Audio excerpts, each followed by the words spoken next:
মামুনের মধ্যে যা আছে সেটা দুনিয়ার আর কারো মধ্যেই নাই, সেটা আপনারা বুঝতে পারবেন। এটা হচ্ছে যে যাকে ভালোবাসে তার মধ্যে কি কি দেখে ভালোবাসে এটা কি বলতে পারে না।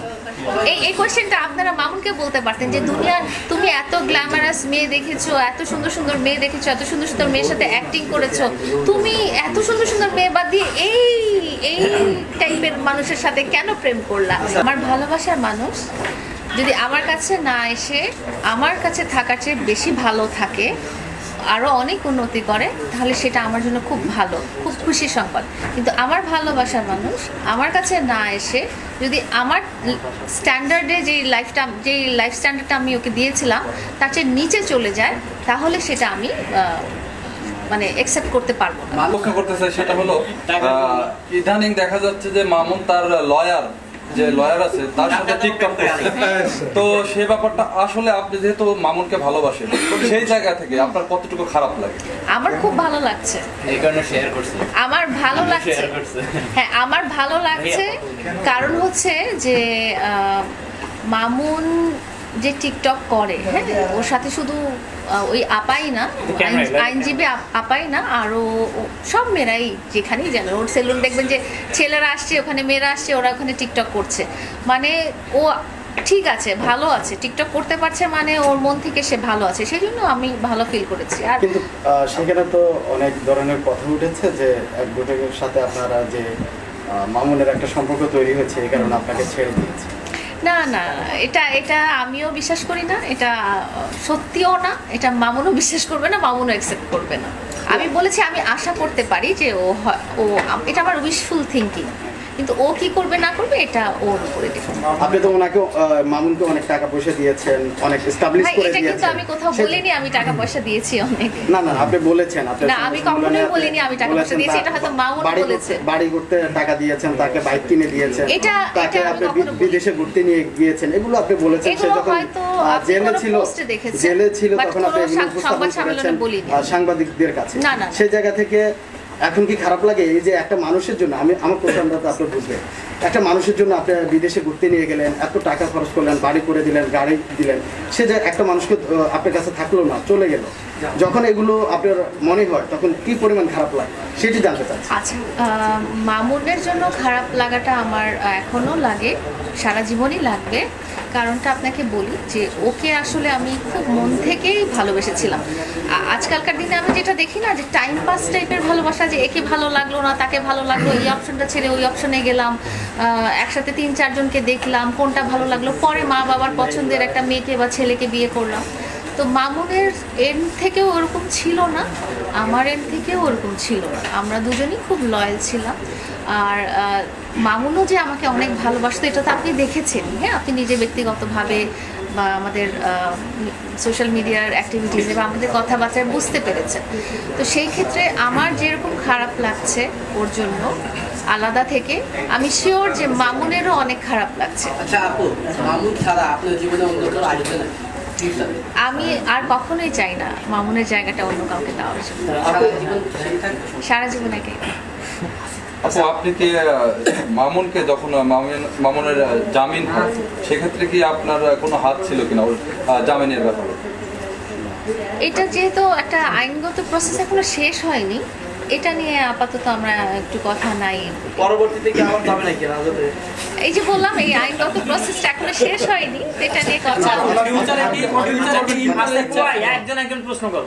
ও ছাড়া আমার এই দুনিয়াটাতে মনে হয় যে আমি খুব একা হয়ে গেছি, অনেক খারাপ লাগে সবখানেই। যেমন আমি এখানে বসে আছি, আমি ফিল করছি যে ও যদি আশেপাশে থাকতো এতক্ষণে দুষ্টামি করে একদম আপনাদেরকে হইচই করে একটা অবস্থা করে ফেলতো, এত চুপচাপ থাকতো না। আচ্ছা, ভবিষ্যতে কি নতুন কারোর সাথে এড হওয়ার সম্ভাবনা? না ভাইয়া, উনি তো দায়ী করছে অনেক হয়ে গেছে। দিন রাত মিলে মামুনকে কোন সময়টা বেশি মিস করে? প্রতিটা সময়, কারণ আমি যখন থাকতাম না ওর সাথে, হ্যাঁ তখনও দেখা যেত যে ভিডিও কলে আমি ওকে দেখছি। আমার কাছে আমি অনেক মিস করি, এই জিনিসটা আপনারা নিশ্চয়ই বুঝতে পেরেছেন। তাহলে জেলে পাঠিয়েছেন কেন? জেলে তো আমি পাঠাবো কেন? এটা বললাম না, একটা আইনি আইনি প্রক্রিয়ার মধ্যে এই পুরো ওভারঅল সিচুয়েশনটা চলে গেছে। এখানে আমি চাইলেও ওকে জেল থেকে বের করতে পারবো এরকম নাও হতে পারে, বা আমি চাইলেও আপনাকে জেলে দিয়ে দিতে পারবো এরকম নাও হতে পারে। আমি যে ব্যক্তিটাকে ভালোবাসি তাকে আমি জেলে ভরে ঈদের সময় একা একা ঘুরেছি, আনন্দ করেছি। ঈদের সময় আমি মোটেও একা ঘুরিনি, আনন্দ করিনি। ঈদের সময় আপনারা আমাকে কোথাওই দেখেননি। আপু আমি হাসান ভাইয়ের সাথে একটু সুর মিলাই, সেটা হলো আমরা জানি আইন প্রক্রিয়ায় যেটা আছে সেটা হলো কেউ যদি নারী নির্যাতন মামলায় জেলে যায় তাকে মানে জামিন পাওয়ার ক্ষেত্রে অনেকটা হেনস্থার শিকার হইতে হয়। কেননা যদি সেই বাদী পক্ষের সাথে আপোষ না হয় সেক্ষেত্রে আমরা জানি যে কখনোই একজন নারী নির্যাতনকারী জামিন পায় না বা মুক্তি পায় না। তো সেক্ষেত্রে আমরা বারবারই যেটা আপনার কাছে জানতে চাই সেটা হলো আপনি এ ধরনের কোনো ওর সহযোগিতা ছিল কিনা যে আপনি তার থেকে প্রশ্ন বড় হয়ে গেছে। আচ্ছা, উত্তরটা আমি বলে দিই। আবারও আমি বলছি, যেহেতু আইনি প্রক্রিয়াটা চলমান, এটা নিয়ে এই মুহূর্তে আমার কথা বলার কোনো এখতিয়ার নেই, কিন্তু একটা হিন্টস আপনাকে দিই যে ওকে আমি অনেক ভালোবাসি। আচ্ছা আপু আমার হ্যাঁ, লিমা ভাই বলেন। ইতিমধ্যে কিন্তু মাসুদ খানকে নিয়ে প্রিন্স মামুনের সাথে একটা আলোচনা সমালোচনা হচ্ছে, এইটি নিয়ে আপনি কি বলবেন? এখানে দুইজনই হচ্ছে সেকেন্ড পার্সন থার্ড পার্সন, আমার আসলে বলার কিছুই নাই। কিন্তু আপনি তো বরাবরই অভিযোগ করে আসছেন যে মাসুদ খানের সাথে প্রিন্স মামুনের একটা সম্পর্ক রয়েছে। অবশ্যই সম্পর্ক রয়েছে, এটা তো ডিনাই করার কিছু নাই। আমরা মাসুদ খান ভাইকে 2022 সাল থেকে চিনি এবং উনি 2022 সাল থেকে খুবই ক্লোজ আমাদের সাথে, এবং ওনার অনেকগুলো প্রমোশনাল কাজে আমি গিয়েছিলাম, উনি আমাদের বাসায় এসেছেন। তো ওনার সাথে আমি এবং মামুন দুজনই খুব ক্লোজ। তো সেই হিসেবে একটা ভাই সুলভ বা বন্ধুত্ব সুলভ সম্পর্ক আমার সাথে আছে এবং থাকবে এটা ইনশাআল্লাহ। এর পাশাপাশি আপনি তো বরাবরই অভিযোগ করে আসছেন যে মাসুদ খান হঠাৎ করে প্রিন্স মামুনকে এত টাকা কেন দিল, সেলুনের পার্টনার কেন বানালো, এটার একটা রহস্য আছে। এটা আপনি কখনো বলেন না, কিন্তু রহস্যটা আমরা একটু জানতে চাই, কি রহস্য? এই রহস্যটা আসলে মামুনই ভালো বলতে পারবে, কারণ আমার সাথে ঝগড়াঝাটি হওয়ার পর থেকেই আসলে সেলুনটা সে স্টার্ট করেছে। তো আমি তখন প্রপার কোনো ইনফরমেশন আমি পাইনি, মামুন তো আমাকে ব্লক করে রেখেছিল, তো আমি কোনো প্রপার ইনফরমেশন পাইনি। বাট মাসুদ খান ভাইয়ের সাথে থেকে বা তার সাথে কথা বলে আমি যেটা জানতে পেরেছি যে ওনারা দুজন ব্যবসায়িক পার্টনার এবং ইনভেস্টার। মাসুদ ভাই হচ্ছে ফিনান্সিয়াল ইনভেস্টার, যেটা আমি ওর পার্লার উদ্বোধনের সময় মনে হয় আপনাদেরকে বলেছিলাম যে মাসুদ ভাই হচ্ছে ফিনান্সিয়াল ইনভেস্টার। তো মাসুদ ভাইয়ের কাছ থেকে আমি এতটুকুই জানতে পেরেছি, মামুনের তথ্যটা আমি আসলে জানতে পারি। আপনি জানেন, আপনি এটি আসলে কতটুকু সত্য যেভাবে প্রচার করছেন আপনি? আমি প্রচার করিনি, এক নাম্বার কথা, ঠিক আছে? আমার কোনো প্রচারণার দরকার নেই। দুই নাম্বার কথা হচ্ছে যে আপনি যে অ্যাকুইজিশনটা মাসুদ খান ভাইকে দিলেন সেটা আমি আপনাকে বলেছি, এটা আপনি কখনোই বলতে পারবেন না। তিন নাম্বার কথা হচ্ছে যে ওনারা একই বাসায় থাকেন কিনা, ওনারা একই বাসায় একটা টাইমে ছিলেন, এখন মামুন আলাদা থাকে, মামুনে আলাদা বাসা হয়েছে। দেখেন আপু, আমরা কিন্তু কন্টেন্ট ক্রিয়েটর, আমরা সংবাদকর্মী, আমরা সাংবাদিক, আমরা হচ্ছে নিউজ পারপাসে বিভিন্ন তথ্য পেয়ে থাকি। সেক্ষেত্রে আপনি যে বরাত দিয়েছেন সেই বরাতের আমরা প্রশংসা করেছি। আমার কথাটা বুঝতে পারছেন? আপনি কোয়েশ্চেন করতেই পারেন, আপনার কোয়েশ্চেনে কোনো সীমা পরিসীমা নাও থাকতে পারে, আমি এটা নর্মালি নিয়েছি, পজিটিভলি নিয়েছি। খুবই ভালো। ছেলেদের আসলে একটু আতঙ্কে থাকাই উচিত, না হলে তো ওরা যা ইচ্ছে তাই করে। ছেলেরা নারীদের বিয়ে, তাহলে কি ছেলেরা ছেলেদেরকে বিয়ে করবে?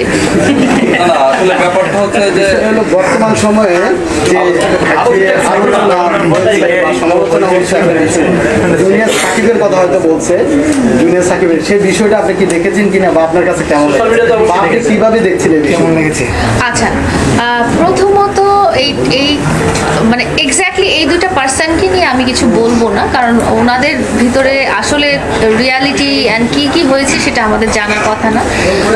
আমি যেটা বলতে চাই একটা মানুষ হিসেবে, সেটা হচ্ছে যে একটা মানুষ হিসেবে কোনো মানুষকে ফিজিক্যালি অ্যাসল্ট করা ঠিক না, সেটা ছেলে হোক মেয়ে হোক, কাউকে আপনি এইভাবে ফিজিক্যালি কি বলে এটা আঘাত করতে পারেন।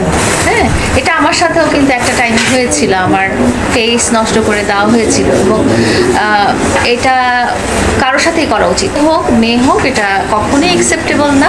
আপনাদের কাছে একটা অনুরোধ, সেটা হচ্ছে যে সম্পর্কটা যখন ভালোভাবে কাজ করছে না তখন আপনারা একটু স্পেস নেন, একটু টাইম নেন। আর যদি মনে করেন যে খুব অন্যায় করা হয়েছে আপনার সাথে, খুব অবিচার করা হয়েছে আপনার সাথে, আপনি দেশের যে রাষ্ট্রীয় আইন আছে সেটা সহায়তা নেন।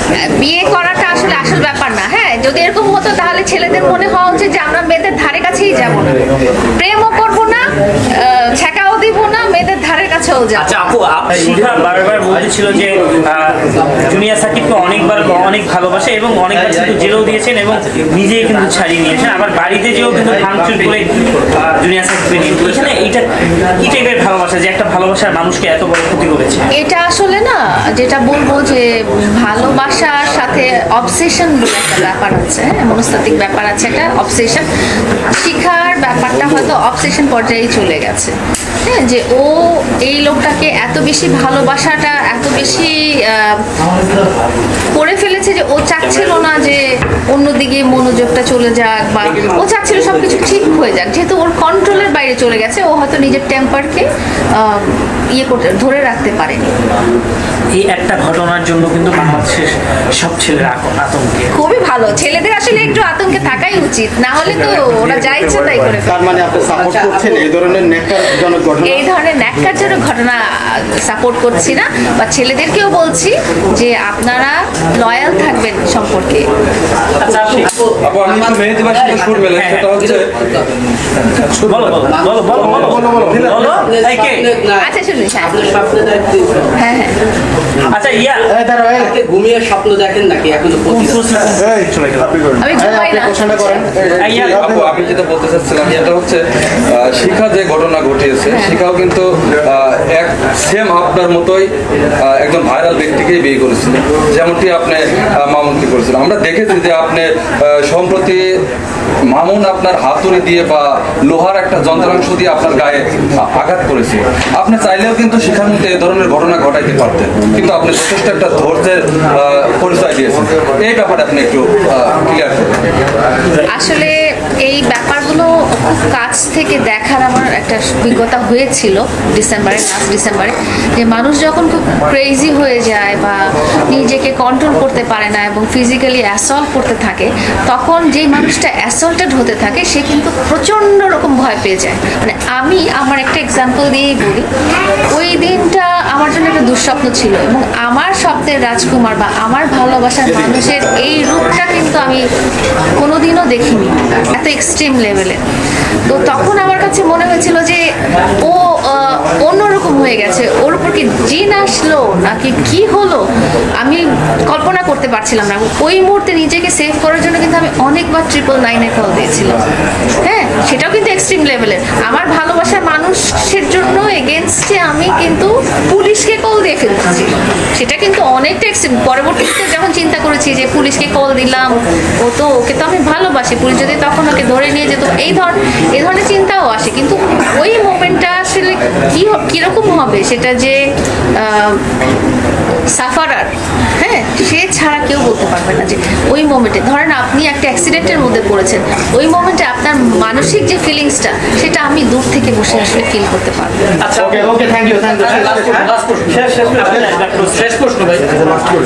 রাধরা কিচ্ছু করবো না, এখন তো হাত পাও বান্ধে এভাবেই টানটানে করে রেখে দেবো, এক মুহূর্ত ঘুরে থাকে না, 5টা মিনিট না, সারাটা দিন বাইরে বাইরে দৌড়ি করে বেড়াবি। কার ঘরে এরম আছে?